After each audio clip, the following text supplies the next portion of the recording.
something that we need to address. We're addressing it city by city, and then we're taking it to the county.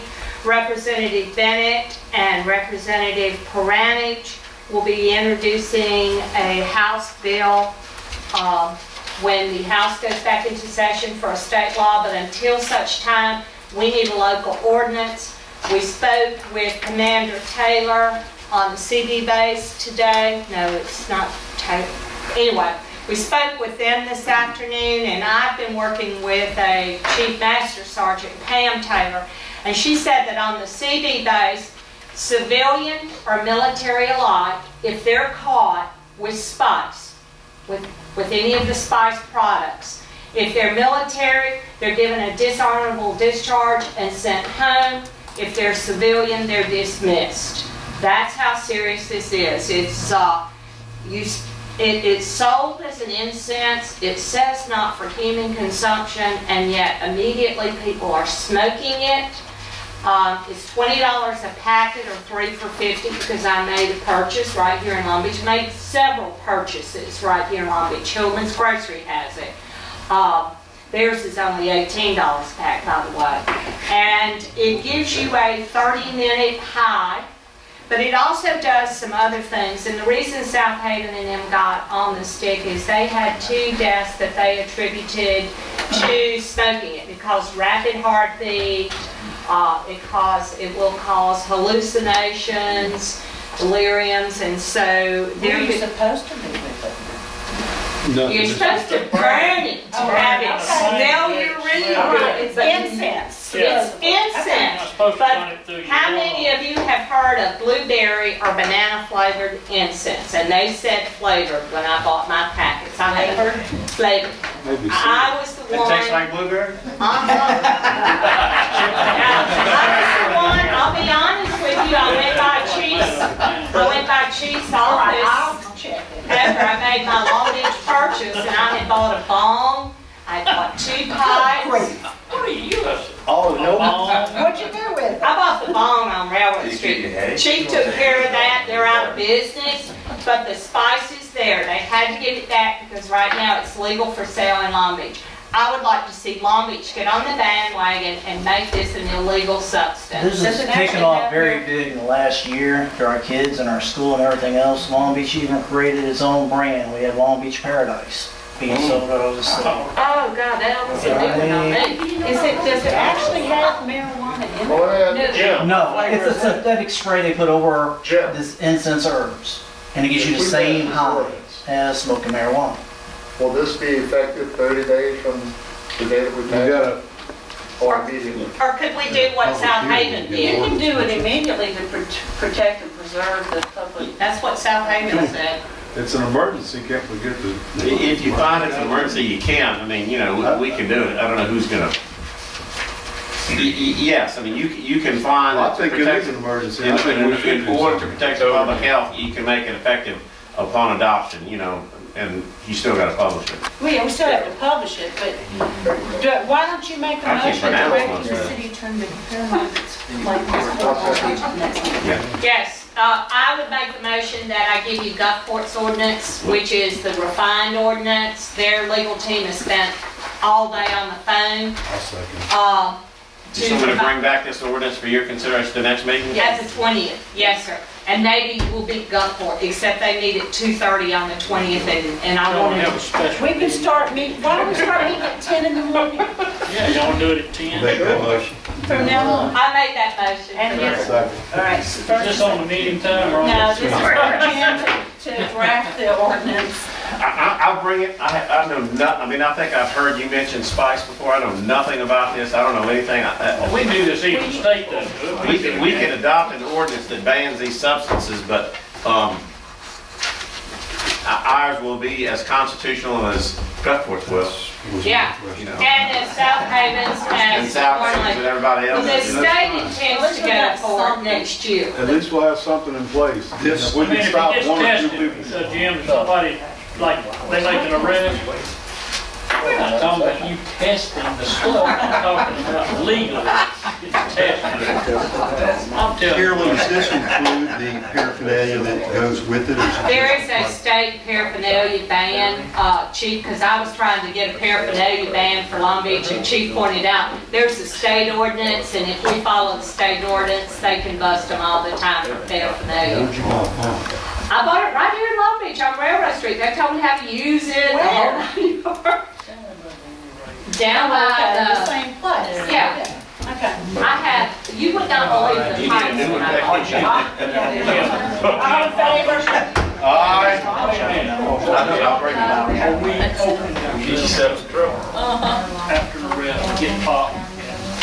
I don't think so. Somebody may challenge the ordinance that we don't have the authority as a city to ban this substance, but if all these other cities are already doing it, somebody's done that research already. I mean, I haven't done it, but if DeSoto did it, if Hernando, I mean, Horn Lake and DeSoto County and all those places, they're all right in the same place. If they've done the research, if they've done some preliminary looking into whether or not they have authority to do it. There are right Gulfport's now doing it 4 too. states that have banned Well, it. if the state legislature's fixing to do something too, so. Yeah. All right, Well, I think so. we have a motion and a second. All in favor? Opposed, motion carries. City attorney does- City So attorney? you gotta do what you gotta do before this ordinance gets passed, Carol, I'm just saying. You load up on your bones. But I paid for all of it with the task force credit card that said Long Beach Substance Abuse Task Force. They did not. I have 2 things, 2 important things. We have the ordinances ready on the franchise I emailed it document. to all of you. She's emailed it to everybody. I did some careful looking, and it's my opinion that the federal law requires us to give the public, I'm not going to go into all this. There's 2 ways to renew the cable franchise, the hard way and the easy way. Let's do it. What we're doing is the easy way. It's an informal process where they ask that it be extended, and you guys say, okay, we're willing to extend it. We'll look at the document and we'll do it. But even if you do that, you have to give the public an opportunity to comment on it, in my judgment.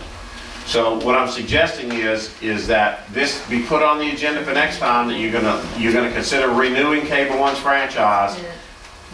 People get to come in here and comment on the public docket. If somebody's got something to say about it, whether they like it or don't, hear them out, and then you can make a decision to either go forward that night and adopt it or not. But I think you have to take public input. Are we gonna, I mean, like a formal public hearing? No, I don't think you don't have to have a public hearing. The way it says is, the franchising authority may, after affording the public notice an opportunity for comment, extend the franchise. So you just got to give them a notice and an opportunity for comment. It's not a statutory public hearing, but I'd be scared to say adopt it and don't give anybody a chance to say anything. Somebody's going to want to vent about the cable company. I have a question. I'll let you go. Did we make the adjustments in that contract We did. that we were looking for? I was going to, yeah. Go ahead. Okay, so I've got this for you. This is a franchise agreement, a renewal of a franchise agreement. The other document that we're coming at the same time is not called a franchise agreement. It's called a video services agreement. It's the same thing, but it's AT&T, and they're doing it over their telephone lines, and so they do not fall under the federal Cable Communications Policy Act. So theirs is not called a franchise agreement, but it's the same thing. It gives AT&T the right to provide television type video signals over their lines. They could theoretically come in and compete with Cable One. Not saying they're going to, but this is an agreement that allows them to if they want to. Probably the most important thing that you could catch flack over, or the most important thing for you to consider, is this. Right now, we charge a 3% franchise fee. Okay, to Cable One. If you go home and look at your Cable One bills, there's a 3% fee on there, and it says charged by the city of Long Beach, and that comes to the city. It's been like that since, I guess, the first day forever. Try the late 60s, early 70s. Yeah, this agreement is 25 years old. So, and all the cities are starting to renew these agreements, and they're all trying to move up on that franchise fee. Federal law says you can go no more than 5%. So what the mayor has directed that I do is that I bring it to you for your consideration at 5%. Okay? Now the bill will say 5% charge to the city of Long Beach, and it's only on cable services. You can get your internet access right now from Cable One. You might even get telephone service from it. You can. Okay. That's called bundling the services. Right. The 3 or the 5% you're going to get is still only going to be on the cable television.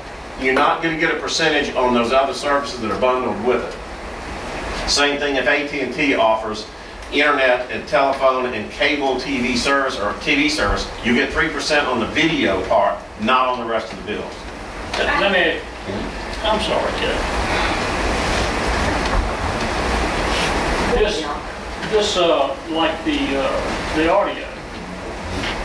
Now, Cable One would, like if they're selling telephone, audio service, they're paying a 3% franchise on it? No, only on the television signal. But what do they pay on audio? Nothing. Why shouldn't they not pay anything and they're competing with AT&T and they're paying a franchise? No, AT&T doesn't pay anything on their telephone service. They will only pay it on the cable television, the video No, we service. already have a franchise fee they on pay on the audio. Oh, okay. I And don't that's know what I'm about that. saying, and Cable One doesn't pay. They ought to be grinning if we go 5%. But Okay. they're not paying anyway. I don't know about that. That's That's fair competition. Why don't we find out what the percentages that we're charging the phone company and charge that to the cable company for the video, for the audio? Audio. well. Let me say, Audio. the fee that I have been looking at, the franchise fee that we're imposing, is authorized under the Federal Cable Communications Policy Act. It's cable television signal, and we have the authority to impose this 3%, up to a 5% fee. And so we're keeping it on Cable One, and if AT&T wants to offer television, we're going to apply it to them too. I don't know. If you change gears on me and say, let's talk about telephone service and what we're charging under that franchise, and can we charge that fee to cable on something else? I don't know. I haven't looked at that because that's not under this law. That's Different just horse, but the different thing horse, is, yeah. we need to look at it. I mean, we will. We need to get this finished. I pressed hard to charge internet, to say, well, you're both providing internet services, that's going to be included in it. But there's federal court cases and FCC decisions that say the fee that you get to charge is on cable television, not on internet services. You can't charge it on that. All right, so y'all, I have a question. I emailed everybody the franchise agreement. It's on your. Okay, that's a question. Mr. Simpson, does that agreement allow us now to have our meetings aired on television, the new Cable One agreement? You have that now. You already have that. You already have It continues to allow that. It requires them to give us up to 3 public access channels. One that is just first come, first serve public announcements. When church is, when the Rotary Club meets, when various different things. It's just public access announcements. A second one that you could have these meetings on. City council meetings, all those you could broadcast. The county does it now. I think the city of Gulfport does too. Right. You could do that. A third channel for educational stuff out at the schools. They have to provide that if you want it free of charge. You've got to give them the content and deliver the content to them. Right. They just have to put it on their signal and put it out. But yes, that's in the Cable One franchise. It continues. It is also in the AT&T agreement. My second quick question is does Cable One have exclusive right-of-way rights to run their cable line, and they're the only ones that can put their cable lines in that right-of-way? No. If somebody else wanted to come in and spend the money to duplicate their infrastructure, they could. We didn't give them an exclusive right, but it's kind of like a railroad. I mean, once there's railroad tracks there, it's very hard to justify putting a competing line right next to it. It's just so But you expensive. see, AT&T will put a line on the very same pole or in the same right-of-way as Cable One, and already there. Yeah, they're here now. They're already there, you see. That's right. And most of them on the same Mississippi Power Company, Coast Electric. AT&T has got their telephone lines in, so they don't have to come in and duplicate the infrastructure. They're already there.